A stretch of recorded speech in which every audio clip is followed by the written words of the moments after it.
হোটেলে গেলে কি করে? হোটেলে যা যা করা তো তাই করে। কি করেছে তো ভেঙে বলবেন না যে আপনি যে সাইড নম্বর আছে না দেখা করতে? না, হোটেলে গেছে তো শারীরিক সম্পর্ক করার জন্যই গেছে। আমি তো জানতাম না সে যে আমাকে নিয়ে হোটেলে যাচ্ছে। তো এখন কি চান আপনি আসলে? আমি চাই মূলত সে আমাকে বিয়ে করুক, আমাকে সে বিয়ে করে আমাকে স্ত্রীর স্বীকৃতি দিক, আমি এটাই চাই। কারণ ওরা জানি না শুনে ডিভোর্সে মেয়েদেরকে আর যাদের স্বামী মারা গেছে তাদেরকে, এইসব মহিলাদেরকে এই সমস্ত ছেলেরা টার্গেট করে প্রেমে ফেলায় বিয়ের প্রলোভন দেখায়, ওদেরকে নষ্ট জীবনটা আরো নষ্ট করে থইয়া যায়। ওর সাথে আমার পরিচয়, আমি ওর কাছ থেকে 50,000 টাকা লোন উঠাইছিলাম। লোন উঠাইবার পরে ও আমাকে বিয়ের প্রলোভন দেখাইছে, তারপরে আমার সাথে একাধিক ভাবে শারীরিক মিলামেশা করছে। তো ও আমাকে এখন বিয়ে করতে অস্বীকার করতেছে। আমি চাই ও আমাকে বিয়ে করুক। ঠিক আছে, মানছি আমি দেহ ব্যবসায়ী। ওর বাবা মা কিভাবে জানে আমি দেহ ব্যবসায়ী? ওর বাবা মা কি আমার সাথে ছিল? দেখছে যে আমার স্বামী নাই, আমি স্বামী ছাড়া থাকি, একা থাকি বাবা মার সাথে, তখনই কিন্তু ও আমাকে মানে বিয়ের প্রস্তাব দেয় যে তোমাকে আমি বিয়ে করবো। এরকম ভাবেই তার সাথে আমার পরিচয় হয়। মানে প্রেমে আমি প্রথম পড়তে চাই নাই, সে আমাকে বাধ্য করছে তার প্রেমে করাইবার জন্য, তাকে ভালোবাসতে। ওর সাথে আমার পরিচয়, আমি ওর কাছ থেকে 50,000 টাকা লোন উঠাইছিলাম।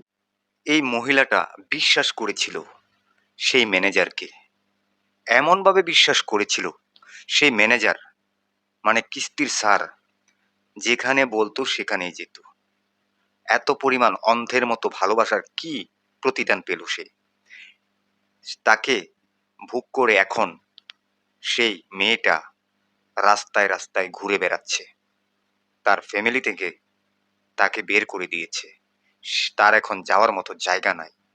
এই মেয়েটিকে কে এখন বিয়ে করবে? এটা হচ্ছে আমার প্রশ্ন আপনাদের কাছে। আপনারা সম্পূর্ণ ভিডিওটা দেখবেন। প্রিয় দর্শক, এই মেয়ের কথাগুলা শুনবেন। এই মেয়ের দাবি হচ্ছে সেই কিস্তির অফিসার তার সাথে যে এমন প্রতারণা করেছে, তার দাবি হচ্ছে সে তাকে বিয়ে করতে চায়। এখন আমার কথা হলো, তাকে কি আর বিয়ে করতে পারবে? এখন এছাড়া এই মেয়েটি করবেটা কি? এই মেয়েটির দাবি হচ্ছে এখন আমাকে কেউ বিয়ে করতেছে না। এই কিস্তির স্যারের সাথে ওনার যে একটা সম্পর্ক ছিল, এটা জানাজানি হওয়ার পর সে কোথাও গিয়ে আর ঠাঁই পাচ্ছে না। দর্শক শ্রোতা, ভিডিওটা সম্পূর্ণ দেখবেন। মেয়েটির সাথে কি ঘটেছে, এখন মেয়েটিকে কেউ বিয়ে করতেছে না। ভিডিওটা দেখেন, মেয়েটির কথাগুলা শোনেন, মেয়েটা কতটা অসহায় হয়ে গেছে এখন। সম্পূর্ণ ভিডিওটা দেখেন। লোন উঠাইবার পরে ও আমাকে বিয়ের প্রলোভন দেখাইছে, তারপরে আমার সাথে একাধিক ভাবে শারীরিক মিলামেশা করছে। তো ও আমাকে এখন বিয়ে করতে অস্বীকার করতেছে। আমি চাই ও আমাকে বিয়ে করুক। না, শুরুতে কি না, মানে লোনের মাধ্যমে তার সাথে আমার পরিচয়। হ্যাঁ, লোন উঠাইছিলাম, 50,000 টাকা লোন উঠাইছিলাম। তারপরে একটা কোম্পানি যখন লোন দেয় তখন তো ওই সদস্যটা সবকিছু অ্যাড্রেস যাই নাই তো দেয়, না যাই না তার লোনটা দেয় না। তো ও জানতো যে আমার স্বামী না, আমি একজন ডিভোর্সি নারী এবং আমার একটা মেয়ে বাবু আছে। তো তারপরে ও আশ্বাস দিছে যে আমাকে বিয়ে করবো। হুম। তখন আমি বলছি যে আপনি যেহেতু বিয়ে করেন নাই, আপনি আমাকে কিভাবে বিয়ে করবেন? তো আপনি পরিবারকে নিয়ে আসেন। তো আমার পরিবারকে নিয়ে আসবো সময় সুযোগে। তা আমি তোমার অনেক পছন্দ করি, এইভাবে মানে একাধিক। আমার ওইটা আমার হাজবেন্ডে মানে আগের বিষয়টা আমি সামনে আনতে চাই না, এটা ওদের ব্যক্তিগতভাবে, এটা ওদের নিষেধ। আর এখানে আমাদের কারোর সমস্যা ছিল না, এটা আমার ভাগ্যে ছিল না, কপালে ছিল না। আমি আমার হাজবেন্ড ছাড়া 2-3 বছর এরকম ছিলাম। না, এরকম কোনো সম্পর্ক হয় নাই আমার কারোর সাথে। হ্যাঁ, ওনার সাথে আমার প্রেমের সম্পর্ক ছিল, ভালোবাসার। কিস্তি উঠাইছি 1 বছর চলতেছে, তার সাথে সম্পর্কের বয়স আমার 1 বছর যাবত। কত টাকা নিয়েছিলেন? 50,000 টাকা লোন নিয়েছিলাম। একটা কিস্তি দেওয়া হয়েছিল নাকি সম্পর্কের মাধ্যমেই? না না, আমি কিস্তি ব্যাক গিলাই পরিশোধ করছি, কোনো মাসে আমার কিস্তি কোনো আটকা নাই। আমার কিস্তি সঠিক মতো দিয়ে গেছি। না, এরকমটা না, আসলে ও আমার অসহায়তায় সুযোগ নিছে। ও যখন তখন তো আমি মানে তাকে ভালোবাসতে চাই না, সে কিন্তু অ্যাকচুয়ালি আমাকে কিন্তু জোর পূর্বকই করছে যে ভালোবাসতে হবে এরকম। না, ওই ছেলের পরিবারের সম্পর্কে আমি জানতাম না। তখন আস্তে আস্তে ছেলের সাথে সম্পর্ক হওয়ার পর আমি জানতে পারছি যে ছেলে মানে বিয়ে করে নাই। ছেলেও বলছে যে আমি বিয়ে করে নাই। তখন বলছে যে আমি একটা বিবাহিত মেয়ে, ডিভোর্স, আমাকে কি তোমার পরিবার মেনে নিবে? পরিবারের তো আর সংসার করবো না, সংসার করবো আমি। তারপরেই মানে এইভাবে তার সাথে আমার সম্পর্কতে আগানো। এলাকাবাসী মানে ওকে যে আমি ভালোবাসি এইটা এইভাবে জানতো না, যেহেতু ও আমি যে এলাকায় থাকতাম ওই এলাকাটা তার কেন্দ্র ছিল, ওখান থেকে সে কিস্তি কালেকশন করতো। তো প্রতিদিনই যাতায়াত করতে, আসা যাওয়া করতো। এটা এলাকাবাসী এটা খারাপ চোখে নিত না, ওকে সবাই চিনে যে কিস্তির জন্যই তো আসে। আমার বাসায় কতদিন পার্মানেন্ট ছিল না, মানে সে আসা যাওয়া করতো। একাধিকবার, অনেকবার আসছে সে আমার বাসায়, আসছে রাত যাপন ও করছে। তারপরে দিনে আসতো, আবার সন্ধ্যাবেলা আসতো, আইসা আবার চলে যেত। বিন পুরুষের আপনি একটা রাত বা দুটো রাত এবং একাধিক রাত আপনি একসাথে ছিলেন, এটা আপনার সাথে আপনার কি ভুল ছিল না? হ্যাঁ, ভুল তো মনে করেন ভালোবাসলে এখানে তো তখন একটা মানুষের অন্ধ বানাইলায়, বুঝছেন, ভালোবাসা অন্ধ বানাইলা। তখন তো বলে যে ভালোবাসলে অনেক কিছু করতে হয়। তো এই যে ভালোবাসাটা এখন আসলে কি নিয়ে তার সাথে একটু ঝামেলাটা শুরু হলো? এখন মানে সে আমাকে ভালোবাসে তো আমার সবকিছু জানি না শুনে, এখন সে আমাকে বিয়ে করতে অস্বীকার করে এবং তার বাবা মার মানে করতেছে যে তার বাবা মা মাইনা নিব না এই বিষয়টা, আমি বিবাহিত যেহেতু। আমার কথা হচ্ছে তাহলে আগে তোমার বাবা মা কোথায় ছিল, আগে তোমার বাবা মা দেখে শুনে তারপরে তুমি আমার সাথে সম্পর্কতে আগাইতা। আর এছাড়া এখন আমি এই ঝামেলাটি করার পরে আমি যখন ও আমাকে বিয়ে করতে চাই না, ওর পরিবার আমাকে ওদের এলাকাতে নিয়ে গেছিল ফোন দিয়া আপোষ মীমাংসার কথা বললে যে আসো তোমার বিয়ে করাবো। তখন আমি ওর পরিবারের কথা মতো যাই, ওখানে আমার মামাতো বাইরে নিয়ে তারপর আমাদেরকে একটা রুমের ভিতরে আটকায় বলতেছে যে এখানে ইস্টামে সাইন করো। পরে বলছি ইস্টামে কেন সাইন করবো, কই ছেলের সাথে তোমার অন্তরঙ্গের ছবি ভিডিও যা আছে এগুলা সবকিছু ডিলিট করে দিবা, আর ছেলের সাথে কখনো মশিরের সাথে যোগাযোগ রাখবা না। তখন ওনারা যেহেতু একটা রুমের ভিতরে আটকায় চাপ সৃষ্টি দিতেছে, তখন তো আমাদের ভয়ও লাগতেছিল যদি ওনাদের প্রস্তাবে রাজি না হই, আমাদেরকে বলছে যে মাদক দিয়ে থানাতে ধরাই দিব, ফুলবাড়িয়া থানাতে। তখন আমরা নিজেরা বাঁচার জন্য আমরা ইস্টামে সিগনেচার করি, কইরা তারপর ওখান থেকে আসি, আইসা মোহনগঞ্জে থানাতে একটা অভিযোগ দিই। এই অভিযোগের ভিত্তিতে তারপরে নেত্রকোনা কোর্টে মামলা দিই। ওই মামলাটা এফআইআর হিসাবে গণনা করছে ম্যাডামে। মামলাতে 3 মাস সে জেল খাটছে, এখন জামিনে বের হয়েছে। জামিনে বের হয়েও সে অনেক আমার কথা যা হয়েছে আমি তো মামলাতেই বুঝতাম, সে যদি আমাকে বিয়েও না করতো আদালতে যা শাস্তি দিত তাই আমি মাইনে নিতাম। সে তো জামিন থেকে বের হয়েও আমার বলতেছে আমি তোমাকে চাই, বিয়ে করবো, এই সেই এটা। পরে বলছে তাহলে তোমার পরিবার নিয়ে আসো, আমাকে বিয়ে করো। আমার একটু সময় দাও, পরিবারকে বুঝায়। আবার ওর পরিবার বলে উল্টাপাল্টা কথা বলে আমার সম্পর্কে, খারাপ ধারণা বলে আমি ভালো না আমি খারাপ। পরে বলছে আমি ভালো না খারাপ আপনারা আমার এলাকায় আসেন, এসে যাচাই করে দেখেন আমি ভালো না খারাপ। কিন্তু তারা যা মানে মুখ দিয়ে আসতেছে তাই বলতেছে, এবং আমাকে বলে আমি নাকি দেহ ব্যবসায়ী। আমি যখন ছেলেদের কাছে গেছি, ওর বাবা মাকে আমার সাথে গেছিল, তাহলে ওর বাবা মা কিভাবে জানে আমি দেহ ব্যবসায়ী? একটা খারাপ মহিলা তো একটা খারাপ মহিলার সম্পর্কে জানে, তো ওই মহিলা কি আমার মতোই খারাপ ছিল নাকি? আমি এটা জানতে চাই। আমি আসছি নেত্রকোনা মোহনগঞ্জ থেকে, আমার বাড়ি নেত্রকোনা মোহনগঞ্জ থানা। আমার একটা প্রেমের সম্পর্ক ছিল একটা ছেলের সাথে, আমাদের মোহনগঞ্জের ছেলেটা চাকরি করতো এনজিওতে। এনজিওর নাম হয়েছে পপি সমিতি, পপি এনজিও। তো ছেলের নাম হয়েছে মশিউর, ছেলের বাড়ি হয়েছে মাইমা সিং ফুলবাড়িয়া ধামর। ছেলের বাবার নাম হয়েছে শহীদুল ইসলাম আর মার নাম মালিকা বেগম। তো একটা কোম্পানি যখন লোন দেয় তখন তো ওই সদস্যটা সবকিছু অ্যাড্রেস যাই নাই তো দেয়, না যায় না তার লোনটা দেয় না। তো ও জানতো যে আমার স্বামী না আমি একজন ডিভোর্সি নারী এবং আমার একটা মেয়ে বাবু আছে। তো তারপরে ও আশ্বাস দিছে যে আমাকে বিয়ে করবো। তখন আমি বলছি যে আপনি যেহেতু বিয়ে করেন নাই, আপনি আমাকে কিভাবে বিয়ে করবেন, তো আপনি পরিবারকে নিয়ে আসেন। তো আমার পরিবারকে নিয়ে আসবো সময় সুযোগে, তা আমি তোমার অনেক পছন্দ করি। এইভাবে মানে একাধিক তার মানে প্রেমে আমি প্রথম পড়তে চাই নাই, সে আমাকে বাধ্য করছে তার প্রেমে করার জন্য, তাকে ভালোবাসতে। হাজবেন্ড নেই তো আসলে কি কারণে নেই, বা আপনি ছেড়েছেন কি একটু অল্প যদি শেয়ার করেন? না আমার ওইটা আমার হাজবেন্ডে মানে আগের বিষয়টা আমি সামনে আনতে চাই না, এটা ওদের ব্যক্তিগত ভাবে এটা ওদের নিষেধ। মানে আপনার সমস্যা না, আপনার হাজবেন্ডের না এখানে আমাদের কারোর এই সমস্যা ছিল না, এটা আমার ভাগ্যে ছিল না, কপালে ছিল না। আচ্ছা, তো ওই বিষয়টা আপনি জানতে চাচ্ছেন না? না না আমি ওই বিষয়টা নিয়ে সামনে আনতে চাইতেছি না। মানে আপনি আলাদা কতদিন ছিলেন, মানে আপনার হাজবেন্ড ছাড়া? আমি আমার হাজবেন্ড ছাড়া 2-3 বছর এরকম ছিলাম। একা? জি। এর আগেও কি কারোর সাথে এই 2-3 বছরে সম্পর্ক হয়েছে? না এরকম কোনো সম্পর্ক হয় নাই আমার কারোর সাথে। মানে উনি সেকেন্ড ম্যান? হ্যাঁ ওনার সাথে আমার প্রেমের সম্পর্ক ছিল, ভালোবাসার। আচ্ছা, ভালোবাসার সম্পর্ক ছিল। এই ভালোবাসাটা আসলে কতদিন রান করেছেন? কিছু উঠেছে 1 বছর চলতেছে, তার সাথে সম্পর্কের বয়স আমার 1 বছর যাবত। কত টাকা নিয়েছিলেন? 50,000 টাকা লোন নিয়েছিলাম। এই একটা কিস্তি দেওয়া হয়েছিল নাকি সম্পর্কের মাধ্যমে? না না আমি কিস্তি ব্যাক দিলাই পরিশোধ করছি, কোনো মাসে আমার কিস্তি কোনো আটকা নাই, আমার কিস্তি সঠিক মতো দিয়ে গেছি।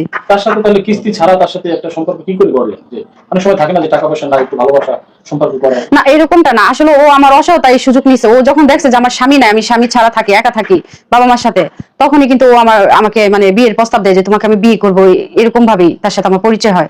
তখন তো আমি মানে তাকে ভালোবাসতে চাই না, সে কিন্তু অ্যাকচুয়ালি আমাকে কিন্তু জোর পূর্বকই করছে যে ভালোবাসতে হবে এরকম। আচ্ছা, সেই ছেলের পরিবার সম্বন্ধে বা পরিবারের বিষয়ে কিছু জানতেন আপনি আগে থেকে? না ওই ছেলের পরিবারের সম্পর্কে আমি জানতাম না, তখন আস্তে আস্তে ছেলের সাথে সম্পর্ক হওয়ার পর আমি জানতে পারছি যে ছেলে মানে বিয়ে করে নাই। ছেলেও বলছে যে আমি বিয়ে করে নাই, তখন বলছে যে আমি একটা বিবাহিত মেয়ে, ডিভোর্স, আমাকে কি তোমার পরিবার মেনে নিবে? কয় পরিবারের তো সংসার করবো না, সংসার করবো আমি। তারপরে মানে এইভাবে তার সাথে আমার সম্পর্কতে আগানো। আচ্ছা, এই যে দীর্ঘদিন ছিলেন 6 মাস 1 বছর তার সাথে, আপনার এলাকাবাসী আসলে এই বিষয়টা জানতো? এলাকাবাসী মানে ওকে যে আমি ভালোবাসি এটা এইভাবে জানতো না, যেহেতু ও আমি যে এলাকায় থাকতাম ওই এলাকাটা তার কেন্দ্র ছিল, ওখান থেকে সে কিস্তি কালেকশন করতো। তো প্রতিদিনই যাতায়াত করতে আসা যাওয়া করতে, এটা এলাকাবাসী এটা খারাপ চোখে নিত না, ওকে সবাই চিনে যে কিস্তির জন্যই তো আসে। আচ্ছা, আপনার বাসায় কতদিন ছিল সে? আমার বাসায় কতদিন পার্মানেন্ট ছিল না, মানে সে আসা যাওয়া করতো, মানে একটা একাধিকবার অনেকবার আসছে সে আমার বাসায় আসছে। যখন করতো সে? রাত যাপন ও করছে, তারপরে দিনে আসতো, আবার সন্ধ্যাবেলা আসতো, আইসা আবার চলে যেত। বিন পুরুষের আপনি একটা রাত বা দুটো রাত এবং একাধিক রাত আপনি একসাথে ছিলেন, এটা আপনার সাথে আপনার কি ভুল ছিল না? হ্যাঁ ভুল তো মনে করেন, ভালোবাসলে এখানে তো তখন একটা মানুষের অন্ধ বানাইলা, বুঝছেন, ভালোবাসা অন্ধ বানাইলা, তখন তো বলে যে ভালোবাসলে অনেক কিছু করতে হয়। আচ্ছা, তো এই যে ভালোবাসাটা এখন আসলে কি নিয়ে তার সাথে একটু ঝামেলাটা শুরু হলো? এখন মানে সে আমাকে ভালোবাসে তো আমার সবকিছু জানিয়ে শুনে, এখন সে আমাকে বিয়ে করতে অস্বীকার করে এবং তার বাবা মার মানে করতেছে যে তার বাবা মা মাইনে নিব না এই বিষয়টা, আমি বিবাহিত যেহেতু। আমার কথা হচ্ছে তাহলে আগে তোমার বাবা মা কোথায় ছিল? আগে তোমার বাবা মা দেখে শুনে তারপরে তুমি আমার সাথে সম্পর্কটা আগাইতা। আর এছাড়া এখন আমি এই ঝামেলাটি করার পরে আমি যখন ও আমাকে বিয়ে করতে চাই না, ওর পরিবার আমাকে ওদের এলাকাতে নিয়ে গেছিল ফোন দিয়া আপোষ মীমাংসার কথা বলে যে আসো তোমার বিয়ে করাবো। তখন আমি ওর পরিবারের কথা মতো যাই, ওখানে আমার মামাতো বাইরে নিয়ে তারপর আমাদেরকে একটা রুমের ভিতরে আটকায় বলতেছে যে এখানে ইস্টামে সাইন করো। পরে বলছি ইস্টামে কেন সাইন করবো? কয় ছেলের সাথে তোমার অন্তরঙ্গের ছবি ভিডিও যা আছে এগুলো সবকিছু ডিলিট করে দিবা, আর ছেলের সাথে কখনো মশিরের সাথে যোগাযোগ রাখবা না। তখন ওনারা যেহেতু একটা রুমের ভিতরে আটকায় চাপ সৃষ্টি দিতেছে, তখন তো আমাদের ভয়ও লাগতেছিল, খুনের হুমকি দিতেছে। যদি ওনাদের প্রস্তাবে রাজি না হই আমাদেরকে বলছে যে মাদক দিয়ে থানাতে ধরাই দিব, ফুলবাড়িয়া থানাতে। তখন আমরা নিজেরা বাঁচার জন্য আমরা ইস্টামে সিগনেচার করি, কইরা তারপর ওখান থেকে আসি, আইসা মোহনগঞ্জে থানাতে একটা অভিযোগ দিই। এই অভিযোগের ভিত্তিতে তারপরে নেত্রকোনা কোর্টে মামলা দিই। ওই মামলাটা এফআইআর হিসাবে গণনা করছে ম্যাডামের, ধর্ষণে নিচ্ছে। নেওয়ার পরে ও এই ধর্ষণ মামলাতে 3 মাস সে জেল খাটছে। এখন জামিনে বের হয়েছে। জামিনে বের হয়েও সে অনেক, আমার কথা যা হয়েছে আমি তো মামলাতেই বুঝতাম, সে যদি আমাকে বিয়েও না করতো, আদালতে যা শাস্তি দিত তাই আমি মাইনে নিতাম। সে তো জামিন থেকে বের হয়েও আমার বলতেছে আমি তোমাকে চাই, বিয়ে করবো, এই সেই এটা। পরে বলছে তাহলে তোমার পরিবার নিয়ে আসো, আমাকে বিয়ে করো। আমার একটু সময় দাও, পরিবারকে বুঝায়। আবার ওর পরিবার বলে উল্টাপাল্টা কথা বলে আমার সম্পর্কে, খারাপ ধারণা বলে আমি ভালো না আমি খারাপ। পরে বলছে আমি ভালো না খারাপ আপনারা আমার এলাকায় আসেন, এসে যাচাই করে দেখেন আমি ভালো না খারাপ। কিন্তু তারা যা মানে মুখ দিয়ে আসতেছে তাই বলতেছে এবং আমাকে বলে আমি নাকি দেহ ব্যবসায়ী। ঠিক আছে, মানছি আমি দেহ ব্যবসায়ী। ওর বাবা মা কিভাবে জানে আমি দেহ ব্যবসায়ী? ওর বাবা মা কি আমার সাথে ছিল? আমি যখন ছেলেদের কাছে গেছি ওর বাবা মা কি আমার সাথে গেছিল? তাহলে ওর বাবা মা কিভাবে জানে আমি দেহ ব্যবসায়ী? একটা খারাপ মহিলা তো একটা খারাপ মহিলা সম্পর্কে জানে, তো ওই মহিলা কি আমার মতোই খারাপ ছিল নাকি? আমি এটা জানতে চাই। আমি চাই ও বিয়ে করুক, ওর দেখা দেখি যেন আরো 5টা মানুষ যেন মানে ঠিক হয়ে যায়। তো আপনি বললেন যে ওটা আপনি তো, ও তো একজন অবিবাহিত পুরুষ, আপনি ওনার কাছে গেছেন কেন? আমি যেতেই পারি, আমার সংসার প্রয়োজন আছে না, আমি যেতেই পারি। আপনার মতো একজন বিবাহিত ছেলের কাছে কেন যাবো? বিবাহিত ছেলের কাছে কেন যাবো? বিবাহিত ছেলেদের না, ডিভোর্সে ছেলেদের কাছে কেন যাবো? কারণ বিবাহিত ছেলেদের বউ থাকে, বাচ্চা থাকে। আমি কি আরেকটা সংসার ভেঙে কি আরেকটা মেয়ের উপরে যাইতে পারি? এটা তো কখনোই তো না। একটা নারী কি আরেকটা নারীর সংসার যেতে পারতেন তো, আপনি কেন তার সাথে এই সম্পর্কিত? কেন? মানে বাংলাদেশে অ্যাভেলেবেল দেখতেছে আনম্যারিড ছেলের সাথে কি বিবাহিত মেয়েদের বিয়ে হচ্ছে না? হচ্ছে না বলেন? এখন তো সে মেয়ে মানতেছে না। সে মানবে না কেন? তা আগে আমার দোষটা কোন জায়গাতে সে দেখায় দোক যে এই জায়গাটা আমার দোষ। আপনার সন্তান আছে, সে তো এটা জানে, সে তো এগুলা তো জানে, জানি না শুনি তো আসছে। এমন তিনি তো বলতে গেলে ফাও খাইতেছেন। তো যারা ফাউকা খাইতে আসে তাদের কি বিচার হয় না দেশে? আপনি তো সেতে দিয়েছেন, আপনি আগে দিলেন কেন? শুনেন, একটা মেয়ে কখনো কিন্তু একটা ছেলের হাইদা দেয় না সবকিছু। একটা ছেলে একটা মেয়ের কাছে আসতে হলে কিন্তু বহুত টাইম নিয়ে আসে, বহুত প্রলোভনা দেখায় কিন্তু আসে, এভাবে কিন্তু চলে আসে না। আর এইভাবে কিন্তু একটা মেয়ে দিয়ে দেয় না। তাকে তো আমি প্রচুর পরিমাণে বিশ্বাস করছি, সে আমার বিশ্বাসের মর্যাদা নিয়ে এইভাবে খেলবে এটা তো আমি ভাবি না। আপনি এখন বিয়ের কথা বলছেন, আগে বিয়ে করেন না কেন? এই বিয়ে নিয়ে আগে থেকে তাকে চাপ দেওয়া হয়েছিল, বলছিল তার একটা বোন আছে, এঙ্গেজমেন্ট হয়ে গেছে, ওই বোনটাকে উঠাই দিয়ে তারপর আমাকে বিয়ে করবে, পরিবারের ম্যানেজ করে। এখন সে পরিবারকে ম্যানেজ করতে পারতেছে না, ওটা তার আমার দোষ না। তো তোমার তো জানি না শুনে বুঝছে তো আমার এখানে পা দেওয়া উচিত ছিল। পরিবারকে ম্যানেজ করেই আপনি তারে দিতেন, বেশি ম্যানেজ হইতো, আপনি আগেই দিলেন কেন? না, এটা কি আসলে তাহলে ও ওর পরিবারকে ম্যানেজ করে আমার কাছে আসতো, সে আসলো কেন? সে আমার অসহায়তার দুর্বলতার সুযোগ নিছে। অসহায়তা দুর্বলতার সুযোগ নিছে বললেন, তাহলে আপনিও তো মজা পাইছেন। হ্যাঁ, ও তো মজা পাইছেন। মজা তো সবাই পায়, মজা তো সবাই পায়, একা কি কেউ মজা পায়? এখন তো ওকে তো তাহলে যেহেতু চাইতেছে না, তাহলে ওকে তো ছেড়ে দিতে পারেন। না, আমি ওকে ছাড়বো কেন? আমি ওর হাত ধরছি ছাড়ার জন্য তো না। এখন তো বিয়ে করতে চাচ্ছে না, এখন কি করবে? বিয়ে করতে সে চাচ্ছে না, যেহেতু মামলা চলতেছে, আদালতে যা হয় তা তো হবে। আপনি কি মামলা দিচ্ছেন ওনারে? এফআইআর ধর্ষণ মামলা দিচ্ছেন? জি। তো ধর্ষণ মামলায় আপনি কি কোথায় কোথায় ধর্ষণ করেছেন বলেন তো? কয়বার বলবো একটা কথা? বারবারই তো বলতেছি আমি। কোথায় কোথায় অনেকবার বলা হয়েছে, অনেক হাজার ভিডিওতে বলা হয়েছে এই বিষয়টি। এই যে ধর্ষণের কোনো প্রমাণ রয়েছে আপনার? অনেক প্রমাণ দেওয়া হয়েছে, আবার অনেক প্রমাণ আছে আমার কাছে। ওগুলা না, এটা এখানে তো ওপেনলি দেখা যাবে না, ভিডিও তো ওপেনলি দেখা যাবে না। এমনি কোনো ছবি নাই যে? ছবি যেটি আছে ওটি দেখাইছে, আর এগুলা ভিডিও ওপেনলি দেখা যাবে না, এটা একটা প্রাইভেসি সিক্রেট। কিন্তু আমি প্রমাণ কার্যক্রমে দেখাবো। এটা আপনি এখানে যে প্রমাণ দেখাতে পারতেছেন, তা আপনি বিয়ে ছাড়া কেউ কাউকে পাইতে দেয় না, ওই আমার কাছ থেকে জোর করে নিছে। আপনি বিয়ে ছাড়া কেমন তার সাথে দিলেন? তার মানে আপনি নিজের ইচ্ছায় পাইতে দিচ্ছেন, সে নিছে? নিজের ইচ্ছা তো কেউ পাইতে দেয় না, নিজের ইচ্ছা তো আমি পাইতে দিই নাই। আর বিয়ে ছাড়াই আমার মতো তো হাজার। আচ্ছা, লাইলা মামুন এক ঘরে বিয়ে ছাড়া যে সংসার করছে, তো এটা কিভাবে হইলো? লাইলা লাইলা মামুনের সাবজেক্ট তো আলাদা আর আপনার সাবজেক্ট আলাদা। আর প্রমাণ আছে, ভিডিও আছে। তা আমাদেরটাও তো প্রেমের সম্পর্ক ছিল, বিয়ের প্রলোভন দেখাইছে, এইসব প্রমাণ আছে। সে আমাকে অনেক ভাবে আচ্ছা একটু প্রমাণগুলো সাবমিট করতে পারবেন? সাবমিট করতে পারবো না কেন, অবশ্যই করতে পারবো। এই যে সে যে আমার সাথে মানে বিভিন্ন জায়গায় মিলামিশা করতো, আমি যদি কারোর সাথে প্রকাশ করতাম তাহলে সে আমার অনেক পছন্দ দিত, আমার মেয়েরও পছন্দ দিত। আবার বলতো যে এগুলো তুমি মানুষের সাথে কেন শেয়ার করো, এটা আমার ব্যক্তিত্ব বাজে, যে দেখেন শুনে। ওই ভিডিও তার এখানে সাবমিট করা যাবে না। কে করেছে? আপনি করেছেন না মশিউরে করেছে? মানে মোবাইল ছিল খাটের এখানে, মানে আপনি আগে প্ল্যান করে খাটের এখানে? প্ল্যান করা বলতে দুজনই ইচ্ছাকৃতভাবে ভিডিও করা হয়েছে। আচ্ছা, এইসব কাজ করতে গেলে তো আসলে প্রমাণ রাখেন, আপনারা কেন এই প্রমাণ রাখছেন? এটা প্রমাণ রাখছি তো এই জন্য যে সে যখন দেখছে যে আমার সাথে প্রতারণা করতেছে, আমাকে বলতেছে যে বিয়ে করবো না, তখনই কিন্তু এই ভিডিওটা করা হয়েছে। বা আমি করছি তাকে বুঝতে দেই নাই, সে আমি বলছি যে আমরা একটা ভিডিও করবো, পরে বলে আচ্ছা ঠিক আছে করো। আপনারা যে পারফরম্যান্সটা করেছেন এটা আর কি পরবর্তী দেখার জন্য। জি, তারপরে এই ভিডিও ওর মোবাইলেও ছিল। আচ্ছা পারফরমেন্সে এক নম্বর খেলোয়াড় কে? এটি কি ধরনের প্রশ্ন? আমার মনে হয় তো সেই ছিল, যেহেতু প্রতারণার দিক দিয়ে সর্বদিক দিয়ে যেহেতু সেই বিশ্বাসঘাত করছে, তাইলে তো আমার মনে হয় যে সেই পারফরমেন্সের দিকে এক নম্বরই ছিল। নাকি আমি ইজ্জতের ব্যবসা করি এরকম কিছু তো না। আমি চাই সে আমাকে বিয়ে করুক, আমার সামাজিক মর্যাদা দুক। আপনি স্ত্রীর অধিকার চাচ্ছেন? যে আমি স্ত্রীর অধিকার চাই। আর সে আপনাকে স্ত্রীর অধিকার দেবে না? সে দিবেন আর না দিবে, সে এরকম একটা আমতামতার মধ্যে থাকে, তার পরিবারের ডিসিশনের উপরে সে আছে মূলত এখন। আচ্ছা মূলত সে তো দিতে চাচ্ছে সম্ভবত আপনার হ্যাঁ, হ্যাঁ। আসলে যেটা বুঝলাম। জি, জি। তার পরিবার থেকে কি ধরনের আশ্বাস দিচ্ছে? তার পরিবার থেকে বলতেছে যে আমার ছেলে বিয়ে করে নাই, আনমেরিড একটা ছেলে, বিবাহিত মেয়ে বিয়ে করাবো না, এরকম তার পরিবারে।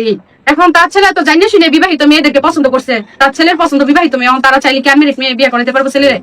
আপনি কেন বললেন না তার পরিবারকে যে তাহলে সে তো জেনে বুঝে আমি বিবাহিত, আমি ডিভোর্স ছিলেন, আমার সন্তান আছে, সে তো জেনে বুঝে আমার সাথে শারীরিক মেলামেশা করে? আমি এই কথা বলছি, ওর মার সাথে আমার কনফারেন্সে কথা বলাই দিছে। আমি বলছি যে দেখেন আমার একটা মেয়ে আছে, আমার ডিভোর্স হয়ে গেছে, আপনি ছেলে জানিয়ে শুনে আমার সাথে সম্পর্ক করছে। তখন এই কথা বলাতে পরে ওরে ওর বাবা মা হয়তো বকাবাদ্য করছে, তখন ও আমার ভিডিও মানে অডিও কলে কনফারেন্সে রেখে কথা বলছে আর বলছে যে আমি এই বিষয়টা অস্বীকার করি, এরকম ধরনের।